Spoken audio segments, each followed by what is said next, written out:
Sprinklers. Hope they don't get on my camera. I think we're good. You should do your thing. My name is Kitty Cat. Kitty Cat.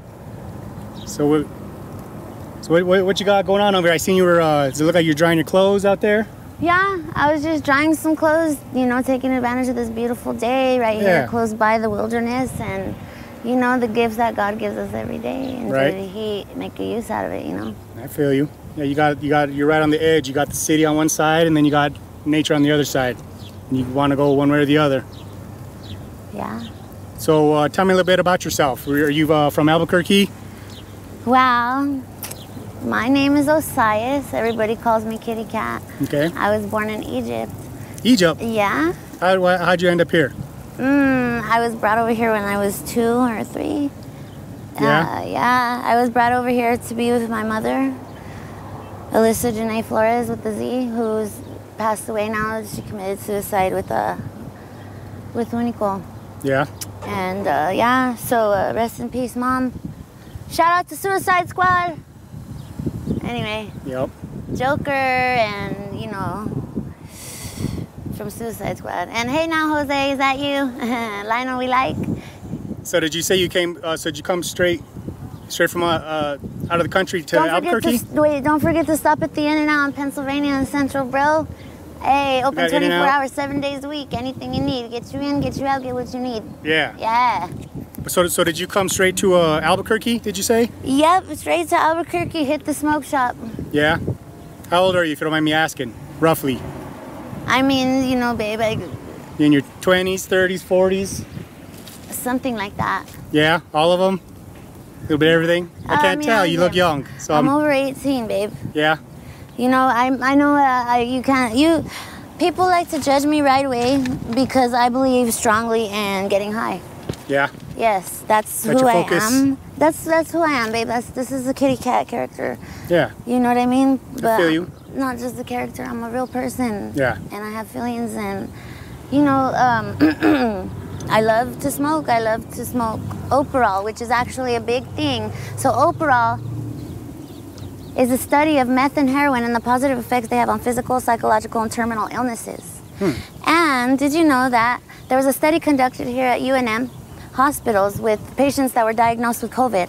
And those patients that are diagnosed with COVID, the patients who were using methamphetamine and heroin were actually are actually still alive today compared to the people who weren't using methamphetamine and heroin, who are, you know, sadly deceased because of COVID.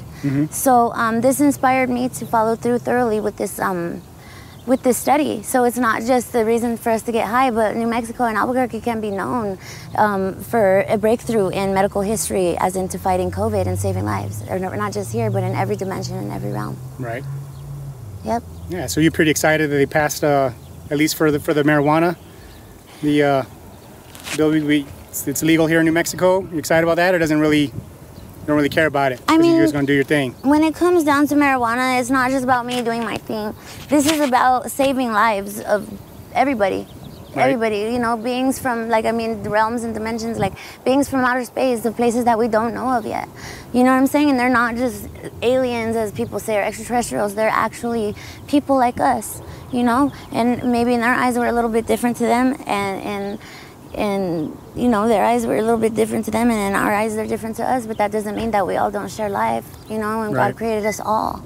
So this is actually a medical breakthrough, and what I was hoping to conduct the study is to further it into hopefully asking and reaching out to the outer space realms and seeing if they would like to invest their time and you know, and their companionship and friendship, and to be allies with us into fighting this COVID and whatever illnesses that they are struggling with, that we're willing to help you, and hopefully they're willing to help us.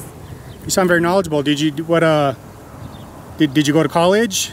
Do you have what kind of education do you have? Yeah, I graduated the University of Hard Knocks. Yeah. Just joking. No, yeah, I have some college in. You know what I mean? Yeah. What is your favorite subject? What did you? What were you interested in? What did you excel at? Or were they different things? You know, when it came down to pole dancing, I decided not to be an elf, and I quit Santa's workshop and became a stripper. Yeah? Yeah, and then oh, I thought I saw you dancing when I pulled up. Is that what that was about? You keeping your moves like a red on point? Hey, yeah, I do. I saw a little dancing when I pulled up. Yeah. Yeah? And you know, it's really, it's you know, it puts food on the table. Yeah. You know what I mean? Yeah. If you just be honest, you know, like, let's all just get real right now. Who doesn't love to fucking dance, dude? Hey, now. And then you get paid for it. I mean, it's win-win. Yeah, you can get paid for it. Yeah. You can, you know? So, did you, have you worked recently, or what do you do for work? Do you work? Are you hanging out? Are you in between jobs? You know what my work is? Are you homeless? Are you, no offense? Did you know Jesus Christ was homeless? Yeah? Yes. No, I Jesus mean, was homeless. reason I ask is just 'cause I saw you drying your clothes out there on the pole, so I'm assuming you don't have a home, is that right? You know, babe, it's Official? it's not by choice. This is what I'm forced to do because I'm Egyptian. And unfortunately, here in Albuquerque, New Mexico, people frown upon, not everybody, but there's a lot of segregation and discrimination against the Egyptian race. Yeah. And it just so happens that I'm the only Egyptian person out here so far that I noticed. Yeah. And so, yeah, there's a lot of segregation, discrimination. Like, I can't get a job, for instance. Like, no matter how hard I try. Every time I do get a correct job, like working somewhere, I get fired right away because I'm a stupid Egyptian or because somebody just really hates me, like, hate. You know what I'm saying? Yeah. Just an excuse to not deal with you. I've had lots of jobs, so I know the feeling. Yeah, like, it never seems like it's fair. well, you know what? It's not to me, but that's all good. So if they're trying to knock my hustle, let them knock away because guess what? One day God's gonna answer the door. Yep. And judgment's gonna be here. And you know, I am a real angel from heaven.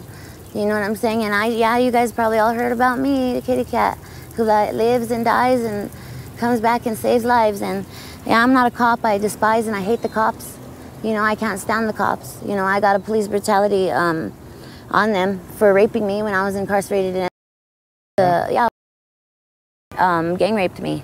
And That's crazy. So President Biden actually got me a restraining order against all law enforcement. So that's not just, that's state troopers, that's DA, that's FBI, any type of, you know, law-abiding, you know, Yeah. people, not Just law-abiding some protection. people. Like, you know, babe, like, to be honest, like, I'm not over there killing people. I'm not molesting children. I'm not doing things that would hurt innocent people. Now, if I have to kill somebody, it's because those people are killing innocent people, or they're molesting children, or they're hurting somebody that doesn't need to be hurt. So there's a need for us to kill sometimes. Right. You know what I mean? So you said you danced. How long did you do that for? I dance on the line with the devil every day. Did you You know do what it I'm with your pole dancing? Did you do exotic dancing? Yeah, I've done that before. I mean, you know, here and there. Yeah. Yeah, but like I said, right now I'm working under the table, like just trying to do any job that I can. Right. You guys will see me out here on Central, and that's. What kind of stuff do you do? You get paid? I clean houses. Yeah. Detail cars, clean houses. Sometimes I'll, you know, just do little tedious jobs that people don't want to do, just for a little bit of extra cash. That's kind of every job. You're doing something someone else doesn't want to do, so it's all kind of the same thing in the end, right? Yeah. Anyway. Yeah. So, dude, I saw you're smoking a little bit when we started the video. What are your drugs of choice? Fentanyl, blues. I'm doing blues. I'm Blues? smoking blues, and I like crystal meth. Yeah. I'm a crackhead. No, just kidding. No, but I'm using it for real for the Oprah study because, like I said, I'm a patient Yeah. for Oprah, and yeah, I have a license to do so. So, Yep. it's actually, you know, saved lives. Did you know that crystal meth actually saved a friend of mine was having a heart attack, and he couldn't, like, he just couldn't breathe, and he couldn't tell me what was going on. And or no, this is the heroin. This is when I was smoking heroin, and I passed him the heroin hit on the foil. I said, smoke this. He didn't want to. I said, just smoke it, and it instantaneously stopped his heart attack. Yeah. It saved his life. Yes. Interesting. Yeah, it slowed down his heart rate and brought him back up to par with, you know, because Stabilized him. stabilized him. Yes, his vitals were stabilized instantaneously. As soon as the smoke left him, you could just see the relief come over his face, and It's his crazy. arm just loosen, and all his body just relaxed. Like, you could just tell the gratefulness and happiness that he had, like comfort of knowing, oh, wow, this actually saved, not just with COVID, but with other things like crystal meth, for instance. Somebody date rape drugged me with Rooflin, and I was really scared, and I took a hit, you know, of crystal meth. And my heart rate was slowing, my eyes were going back into my head, and my tongue felt like it was coming out of my mouth. And as soon as I hit that crystal meth in the lung, and the smoke left my lungs, boom, my fucking everything, it just went away. Everything, all the symptoms I was having from the roofline just went, and it saved my life. I would have probably got killed that day. Interesting. It's crazy. So, what are your plans from here on out? Do you plan on what do you see in your future? Do you ever see yourself working again? Are you done trying to work? Did you already find your groove? I just lost my job thanks to Jose. Yeah. So, you know, are you that Jose? Just using the name because it's a common name, so we don't, you know. Yeah, we're using an alias. We don't get anybody in trouble here. Yeah. There's plenty of Jose's. Look up the name Jose on Google, and yeah. You know what I mean. How did you lose your job? Roughly. Okay. Is there anything you don't want to talk about? The problem is this, babe, is whenever I try to get a job or whenever I have a place to stay, like my own house or something, like there's these hating people, and I'm not saying everybody, but there's this group of hating people who come and they're mad at me about something, and they crash their cars into the place I was supposed to work at. So this is a Buddhist temple. I was the gardener. Okay, I'm planting plants and watering for them, and so somebody got mad. He said I stole his hat, but that was the work uniform. And I didn't steal the hat. You know, it got given to me as a uniform for work to work in the garden. Right. And they stole my hat and they crashed their cars into the temple. Okay, and I went the next day, you know, present in hand, happier than hell, ready to work. And no, they told me I can't go back because the people who did it said that it was my fault. And it really isn't, and I'm getting blamed. Just like there's this little girl, everybody be aware that there's a little girl around named, and she's going around, she's 12 years old. She'll tell you she's 18 years old and she's 12, and she'll say that her big sister abducted her, which I did not abduct her, and neither did my mom, Alyssa. Alyssa passed away, like I said, who's her big sister, but I'm her niece, Osias. And, you know, she's telling everybody and getting the cops to try to come and arrest me and stuff, which they can't. I got that restraining order, but right. I'm just going through a lot right now. So, you know, Albuquerque is not a bad place. You know what I'm saying? But if you really, really want to help somebody who's in need, like, you know, just bullshit aside, emergency time is now, because I could really use the help, right? I'm gonna die.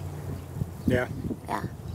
What kind of help do you think you need that'll help you get better or get to where you're trying to go? Do you need, do you think it's just money, or do you need a place to stay, or do you need support with the drugs? What would help you improve your life? My husband, Joker from Suicide Squad. Yeah? He can help you? Hopefully. There's his chance. I forgive him. Yeah? Yeah. What happened? Did you guys just kind of split ways and you guys went different directions? Or? I was incarcerated and he didn't know about it. I got out of incarceration and I found out he was with Harley Quinn.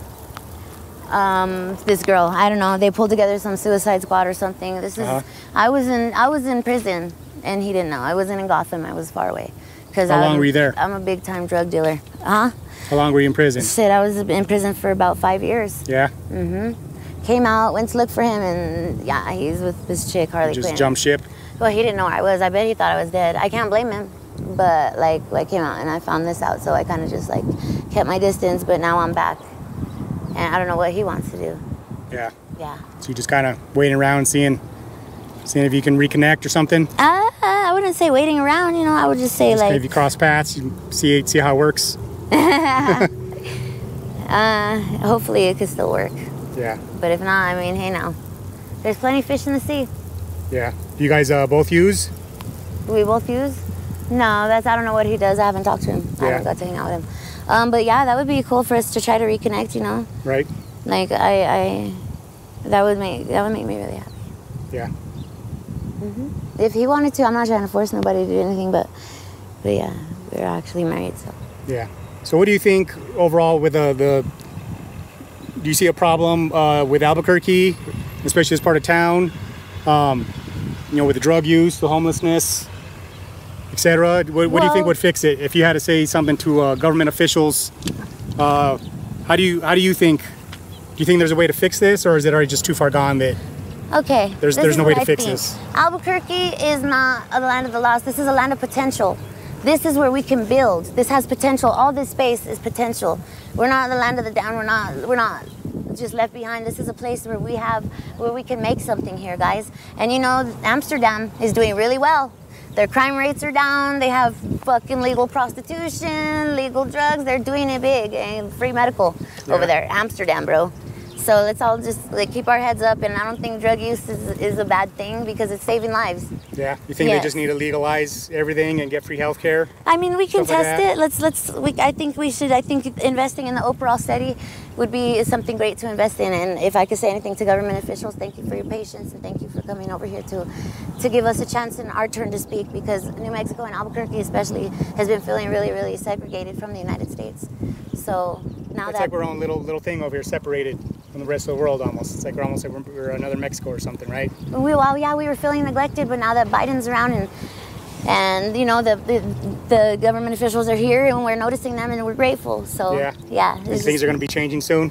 Yeah, I feel it. That's good. Anyone you want to say hi to or anything before we end the video? Any shout outs? Hi Lionel, it's Kat. Yeah? Cool, and you're okay with me using this on my YouTube channel? Yes, you can use it on your YouTube channel. Don't forget, look up Kitty Cat Sure Thing, KITTYKATT. Also, I'm Coily Ray. Don't forget, listen to the song No More Parties. I made that song. Nice, nice. Well, I appreciate your time. Yeah. And hopefully things will be looking out for you.